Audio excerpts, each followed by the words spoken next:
Pois vós sabeis que eu sou o caminho, a verdade e a vida.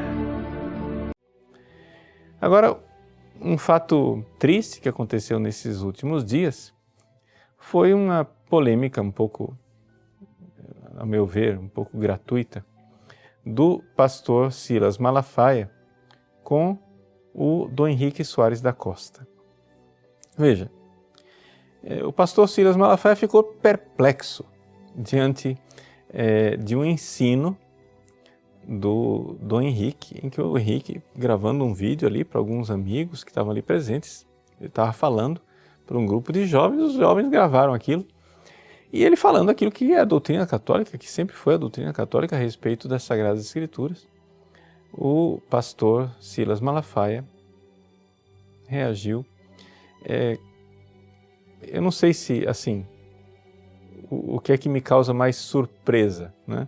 Se foi o modo como ele reagiu ou se foi o assunto, né? Porque, assim, eu acho que faz 500 anos que nós estamos de acordo que não tem acordo. Ou seja, me causou um pouco perplexidade o fato de ele ignorar a posição da igreja e de achar que aquela era a posição de um padre. Não, aquela não é a posição de um padre, aquela é a posição do magistério da Igreja Católica faz 2000 anos. Vamos daqui a pouco dizer do que é que se trata, quem não assistiu o vídeo, saber qual é o conteúdo. Mas eu gostaria de dizer logo no início desse programa que nós vamos então refletir sobre qual é o relacionamento entre igreja e Bíblia, não é? E nesse relacionamento de igreja e Bíblia, saber qual é o pensamento da Igreja Católica. Por isso eu convido aos fiéis católicos aqui a estudarem nós de forma bem tranquila e entendermos qual é o ensinamento da Igreja de 2000 anos. Quero dizer também que nós católicos, principalmente no mundo em que nós nos encontramos agora, nós estamos aqui no Brasil, bem concretamente, bastante próximos dos evangélicos, no sentido político. Ou seja, nós temos discordâncias religiosas, eu inclusive disse isso no próprio Congresso, quando o pastor, né,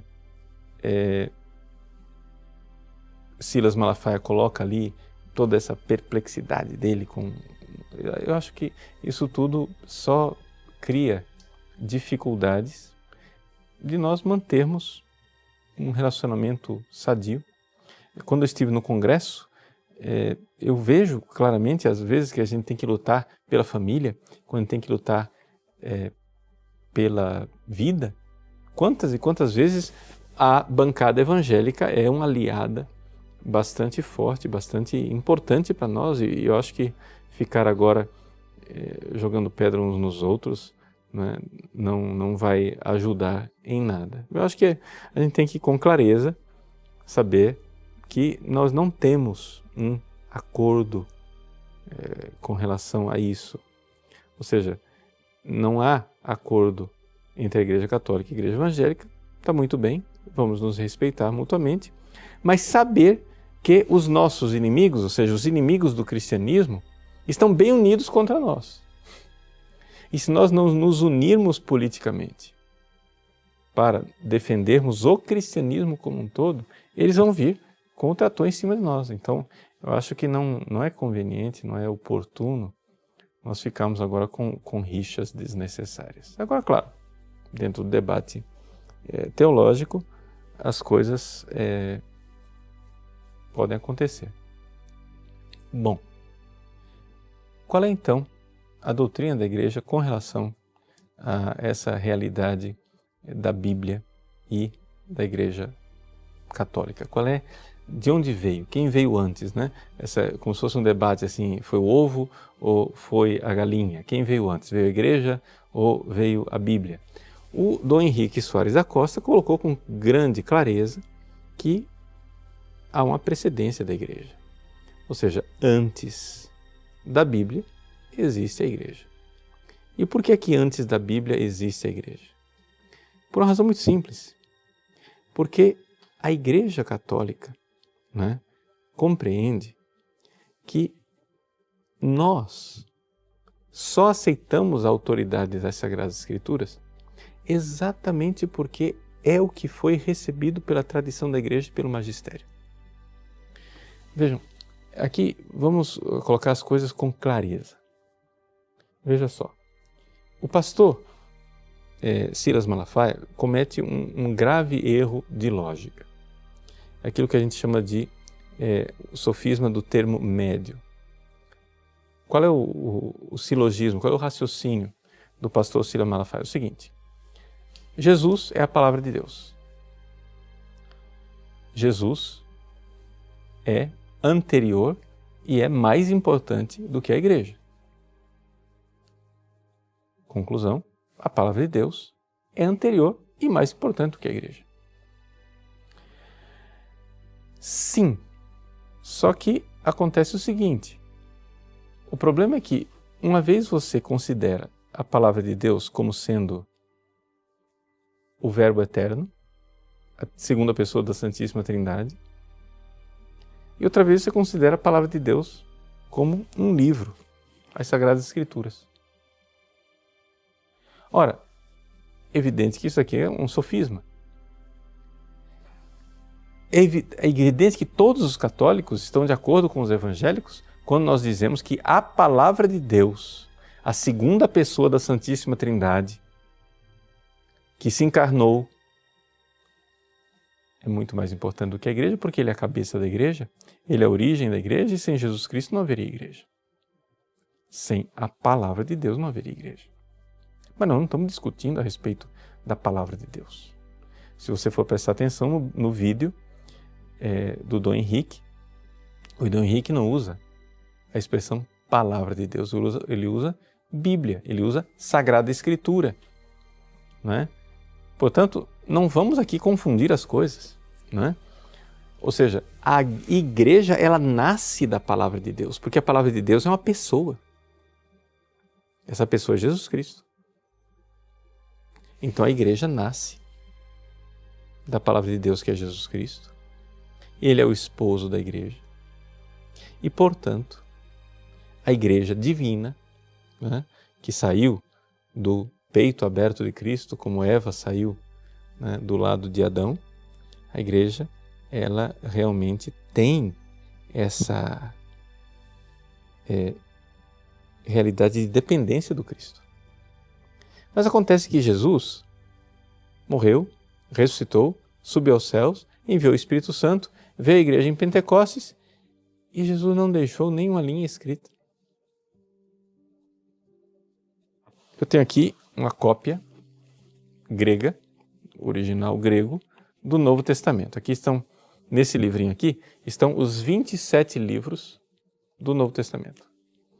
O que está aqui é totalmente, absolutamente igual, tanto para os católicos como para os protestantes.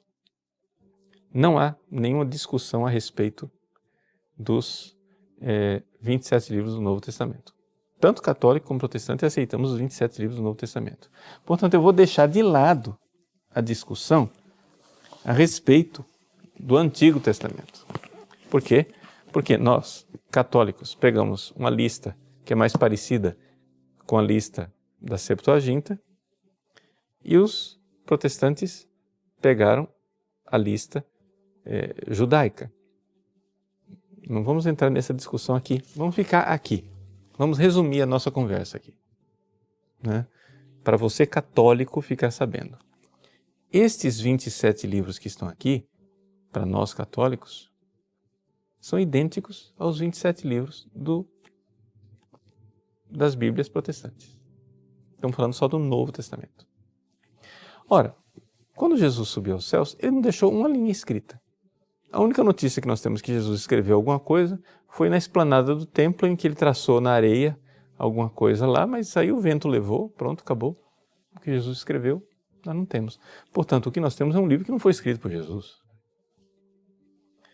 Esse livro foi escrito por autores sagrados, que nós costumamos chamar de hagiógrafos.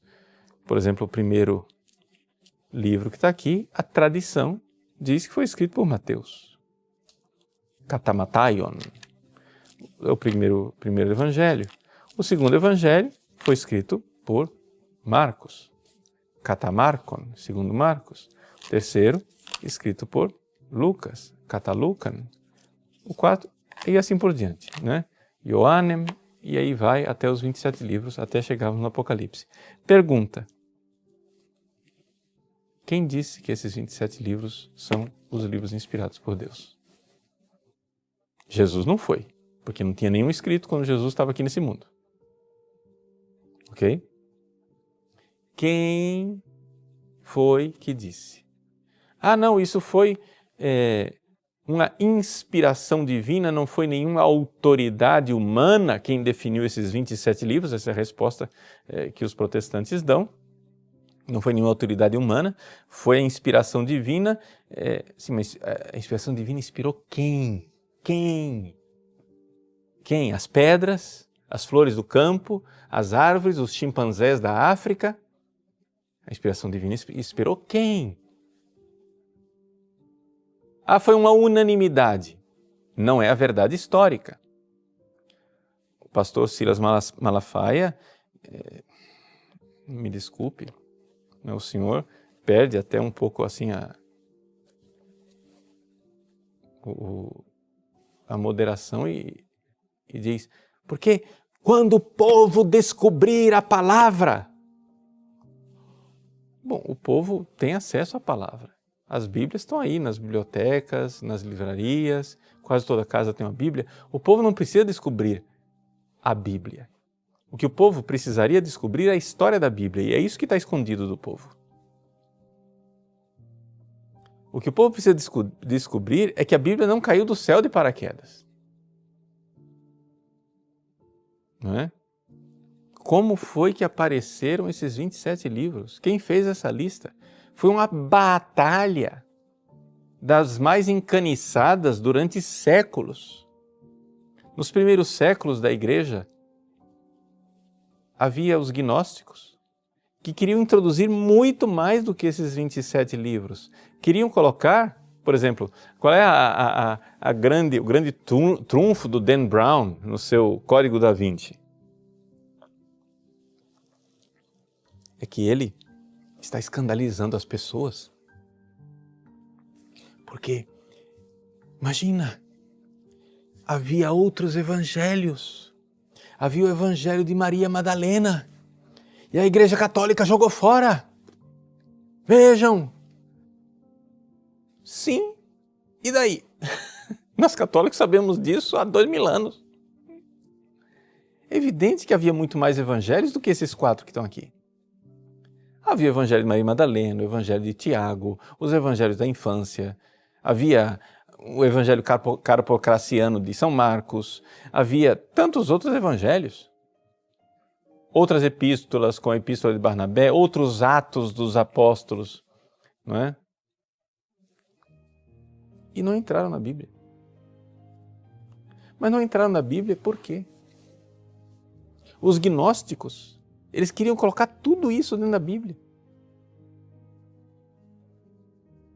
Eles queriam colocar lá o Evangelho de Maria Madalena, que fala que Jesus beijou Maria Madalena, que Maria Madalena era a discípula amada de Jesus, etc, etc. A igreja não aceitou esse Evangelho como sendo canônico, ele não é inspirado, ele não é palavra de Deus. E enquanto os gnósticos queriam colocar muito mais livros aqui, havia outros, né?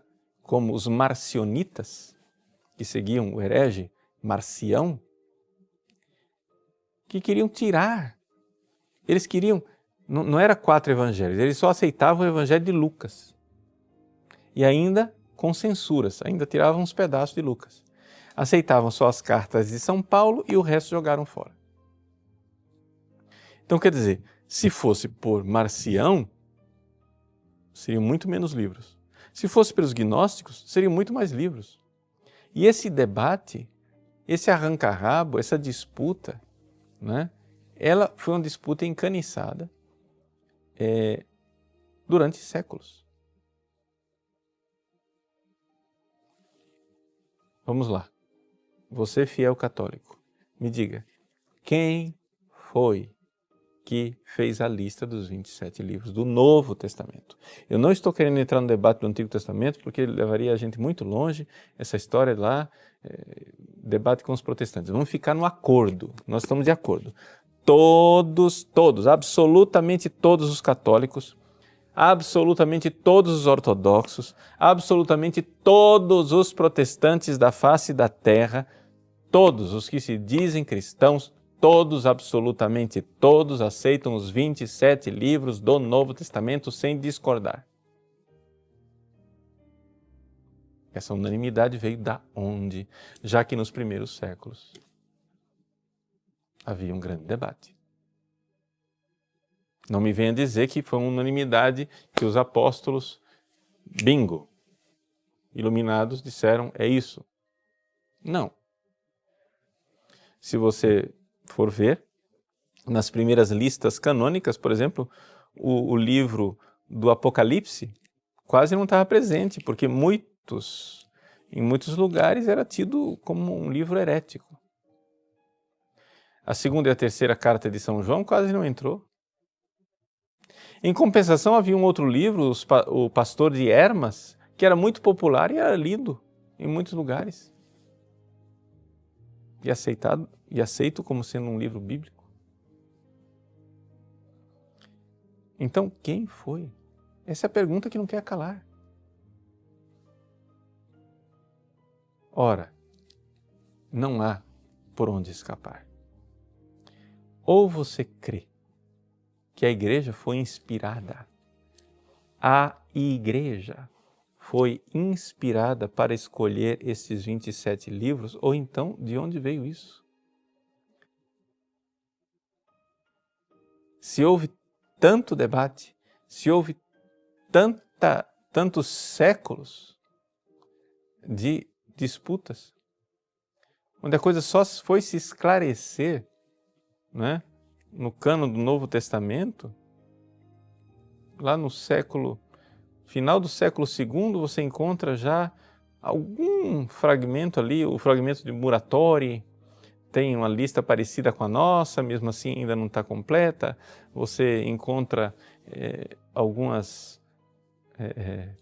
coisas, de tal forma que o próprio Santo Agostinho, né, ele ainda fala dos livros do Novo Testamento como se fosse ainda uma coisa debatida. Ele põe lá um critério, diz, olha, vamos adotar o livro que a maior parte das dioceses aceita, principalmente as dioceses mais antigas, as dioceses de origem apostólica, na época de Santo Agostinho. Estamos falando final do século IV, início do século V. Então, não tem por onde escapar. O problema, mas esse é um problema dos protestantes, não é um problema nosso. O problema é que Martinho Lutero, Calvino, os primeiros protestantes, eles resolveram não crer na igreja. Eles optaram, eles vieram com essa novidade de crer na Bíblia. Acontece que isso não tem... É como querer que um homem fique de pé em cima dos próprios ombros dele. Ou seja, quem dá fundamento à Bíblia é a própria Bíblia. Não pode ser. Quem dá fundamento à Bíblia não é a Bíblia. Esse livro aqui não é assim encadernado, bonito, impresso num formato tão manuseável. Se você for copiar esses 27 livros em manuscritos, você vai ter um volume enorme, né? E é evidente que isso não estava num volume só, isso era uma biblioteca. Eram 27 livros mesmo. É por isso que a palavra Bíblia é plural. Biblion é um livro. Bíblia são os livros. Então, as Sagradas Escrituras, os livros do Novo Testamento, eles foram escolhidos pela igreja. Portanto, vamos agora responder. Como é que nós temos os livros do Novo Testamento? Nós temos o livro do Novo Testamento porque a tradição da igreja, ao longo dos séculos, foi, com a inspiração divina, fazendo a lista dos 27 livros. E a partir disto, quando esta tradição já estava solidificada e havia uma quase unanimidade por parte do orbe católico, então o magistério da igreja fez a lista, né? De tal forma que nós temos uma lista das mais antigas feita pelo Papa Damaso, né? Está aqui no Denzinger Hühnermann, né? Em que ele coloca, pode olhar lá no número 179 do Denzinger Hühnermann, os livros, né, das Sagradas Escrituras. E nós temos aqui uma lista, que é a lista que nós temos. Ele diz, os Evangelhos, segundo Mateus, Marcos, Lucas, João, os Atos dos Apóstolos, as Epístolas de Paulo, que são 14, como nós temos hoje, né, contando aos Hebreus como sendo de São Paulo. Ele coloca o Apocalipse de João, coloca as Epístolas de Pedro, de Tiago, as 3 Epístolas de João, de Judas e pronto. E aí terminou o cânon do Novo Testamento. Está aqui, no número 180 do Denzinger Hühnermann, pelo Papa Damaso. Mas vamos lembrar, né? Está aqui, o Papa Damaso, né? Ele foi Papa, e essa lista aqui do cânon, do Decretum Damasi, é do ano 350. Nós estamos aqui no 4º século. Então, veja só, que coisa, né? Nós temos que crer na igreja. Ou seja, houve uma tradição e depois o magistério bateu o martelo. Então, veja, quais são as fontes da revelação divina? É a Bíblia e é a tradição. Mas antes que a Bíblia existisse, havia a tradição. Repito, antes que a Bíblia existisse, havia a tradição. Por exemplo, o próprio São Paulo, vamos pegar aqui uma Bíblia em português para facilitar a nossa vida, não é? São Paulo, vamos pegar a carta de São Paulo aos Coríntios, que, segundo os estudos exegéticos mais recentes, não é? Foi escrita mais ou menos no ano de 52 depois de Cristo. 52 depois de Cristo, vamos fazer as contas, nós estamos falando aí de 20 anos depois que Jesus, 19, mas 20 anos para arredondar, 20 anos depois que Jesus tinha morrido, ressuscitado e subido aos céus. 20 anos depois, nós temos a primeira atestação da ressurreição de Jesus colocada por escrito. 20 anos depois.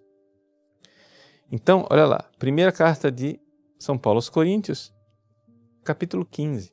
Ele diz assim: Irmãos, quero lembrar-vos o evangelho que vos anunciei e que recebestes, no qual estáis firmes. Pois nele sois salvos, se os estáis guardando, tal qual ele vos foi anunciado, a menos que tenhais abraçado a fé em vão.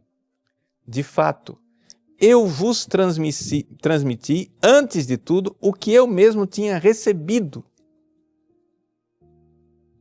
Eu vos transmiti, isso é tradição, o que eu tinha recebido. E aí ele começa a falar, a saber, que Cristo morreu pelos nossos pecados, segundo as Escrituras, foi sepultado e ao 3º dia foi ressuscitado, segundo as Escrituras. E é interessante essa menção de segundo as Escrituras. Aí você vai buscar no Antigo Testamento, porque aqui para São Paulo, o Novo Testamento não tinha sido, esses 27 livros aqui não tinham sido escritos ainda, só tinha sido escrito as cartas de São Paulo aos Tessalonicenses e a carta aos Coríntios, basta. Os Evangelhos Ainda nada. Essa é a primeira notícia escrita que nós temos da ressurreição de Jesus. E é interessante que São Paulo então cita as Escrituras como sendo as Escrituras judaicas, aquelas do Antigo Testamento, e diz assim, Jesus ressuscitou dos mortos segundo as Escrituras. Mas você vai lá procurar no Antigo Testamento, você não encontra nenhuma referência de ressurreição do Messias segundo as Escrituras. Você não encontra nada de que o Messias iria morrer pelos nossos pecados segundo as Escrituras, a não ser que você leia a Bíblia do Antigo Testamento, como a Igreja Católica sempre leu, com uma chave tipológica, ou seja, uma chave espiritual. O Antigo Testamento não é para ser lido ao pé da letra, é para você encontrar no Antigo Testamento o Cristo, mesmo que ele não esteja lá no sentido literal. Existe o sentido espiritual. Então veja só, ele está dizendo aqui, eu vos transmiti aquilo que eu tinha recebido. Quer dizer, nós estamos há 20 anos da morte, ressurreição e ascensão aos céus, há 20 anos de Pentecostes, e São Paulo já está falando de tradição. Sabe por quê? Porque não tinha Bíblia. Havia só o Antigo Testamento, as Sagradas Escrituras judaicas, mas não havia Novo Testamento. E o que é que fez com que nós continuássemos crendo ao longo... Como é que a igreja viveu ao longo desses séculos, desde que começaram a ser escritos os livros, né, do Novo Testamento? Vamos lá. O primeiro livro a ser escrito no Novo Testamento, os exegetas estão de acordo que é o quê? A primeira carta aos Tessalonicenses. Tá? O último livro a ser escrito, os exegetas estão de acordo, foi o Apocalipse. Nós temos aqui um arco de tempo de 50 anos. Só para escrever isso aqui levou 50 anos. Não é? Mas são 50 anos em que esses livros foram escritos e estavam espalhados por muitos lugares. Não é? Esses livros estavam espalhados.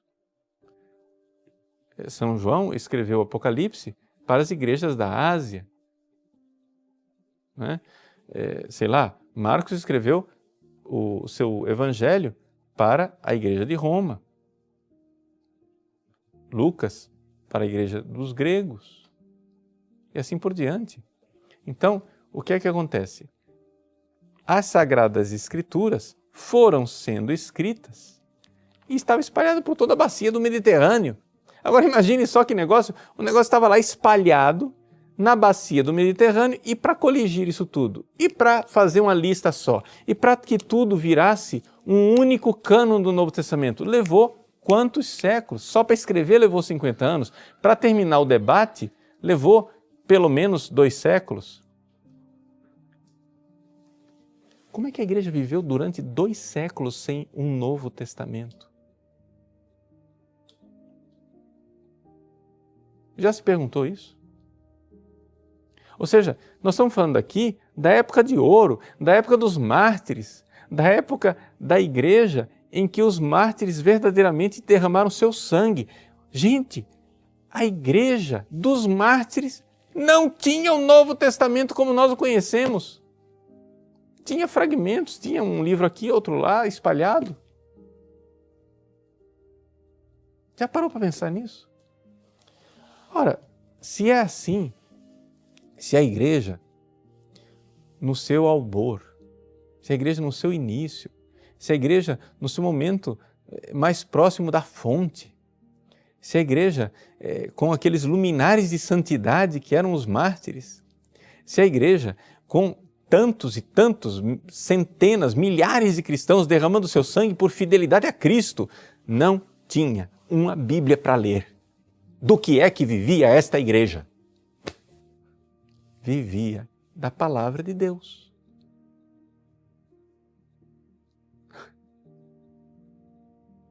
Mas a palavra de Deus não é a Bíblia.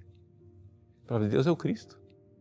E quando ele subiu aos céus e enviou o Espírito Santo, ele veio fazer morada em nós. Portanto, a igreja, corpo vivo de Cristo, vivia neste mundo. A igreja dos santos, a igreja dos que tinham fé, não precisavam de Bíblia. Esse princípio da sola Escritura, ele é tão alheio à tradição e à história da igreja, que ninguém jamais poderia sequer pensar de dizer a Bíblia é o único critério da fé, antes de acontecer um fenômeno que aconteceu antes do nascimento de um rapaz chamado Martinho Lutero. Porque antes de Martinho Lutero nasceu Gutenberg. Antes de Martinho Lutero, Gutenberg inventou a imprensa. E então, a partir daí, tudo bem, ótimo, né? Se a sua igreja nasceu há 500 anos atrás, quando nasceu a imprensa, então eu entendo que a sua igreja precise tanto de volumes impressos, escritos. Mas aí eu pergunto para você, como é que a igreja viveu os outros 1500 anos, se não tinha imprensa? Fica fácil Lutero, com um instrumento chamado imprensa, dizer que agora precisamos colocar uma Bíblia na mão de todos os cristãos, para que todos os cristãos façam o livre exame das Escrituras. Está fácil. Por quê? Porque afinal, você tem imprensa. Mas você só pôde imprimir a sua Bíblia, Lutero, porque monges católicos durante séculos fielmente copiaram essa Bíblia, onde uns manuscritos iam ficando velhos e se deteriorando, e eles já iam escrevendo e copiando em outros, de tal forma que, se não fossem esses copistas, nós não teríamos Bíblia.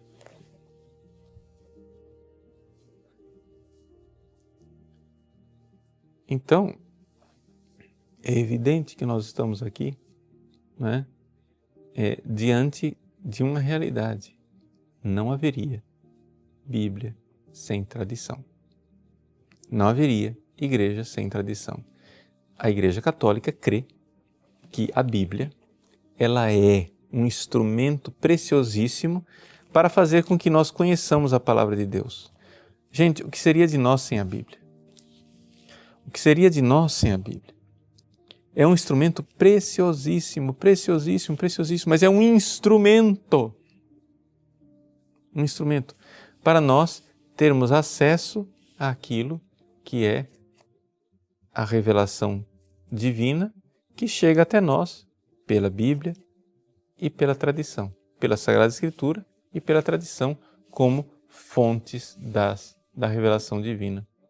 E o que é que diz que a tradição é a verdadeira e autêntica tradição da Igreja? E o que é que diz que a Bíblia é a verdadeira e autêntica Bíblia da Igreja? É o selo do magistério, que é o servidor dessas duas fontes. Então, a coisa só fica de pé se houver um tripé. O tripé não é só a Escritura, um pé só. Um pé só não sustenta. Os 3 pés são tradição, Sagrada Escritura e magistério. A tradição, ela precede, porque ela é a própria vida da igreja. Depois, a tradição foi colocando, por inspiração divina, por escrito, alguns livros. Esses livros espalhados depois foram sendo, né, escolhidos pela própria tradição, a própria igreja iluminada ia escolhendo esses livros. Até que finalmente, quando se chegou a um quase consenso, o próprio magistério chegou e disse, não, são esses 27 livros, sim. E a partir destes 27 livros, nós temos o cânon do Novo Testamento. Essa é a história da Bíblia. Pelo menos no Novo Testamento, naquilo que é o que nós temos de principal e de mais importante. Portanto, a palavra de Deus é Jesus,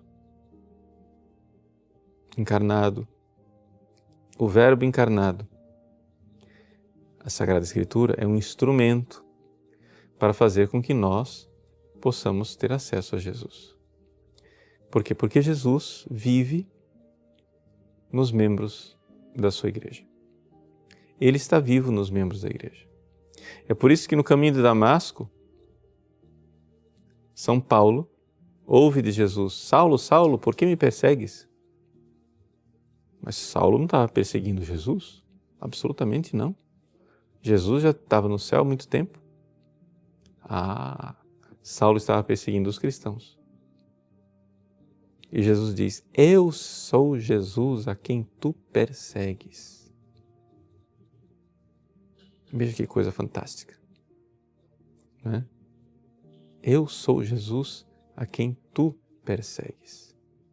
Então essa é a realidade mais importante que nós temos, não é? Do Cristo, que realmente vivo, está vivo na vida da igreja. E então aqui nós temos Jesus, que vivo nos seus fiéis, está falando conosco o tempo todo, e a Bíblia então é uma ocasião extraordinária de nós prestarmos atenção ao que o Cristo está dizendo dentro de nós. Como diz Santo Tomás de Aquino, existe a palavra externa que está aqui, nesse livro, está na pregação, está na vida de um santo, está na tradição da igreja. A palavra externa que ecoa lá fora na história, ela ecoa lá fora para fazer com que nós prestemos atenção na palavra interna do Cristo vivo na vida da igreja que está falando a cada um de nós. Então, é esse o caminho. É assim que nós temos Bíblia e igreja. Ou seja, Jesus é a palavra de Deus. Essa palavra encarnada, ela tem um corpo, que é a igreja. E este corpo, vivendo, não é, a partir da palavra, foi quem escreveu os 27 livros do Novo Testamento. Foi quem escolheu esses 27 livros. Não é? E aí que nós temos a Bíblia tal qual nós a conhecemos.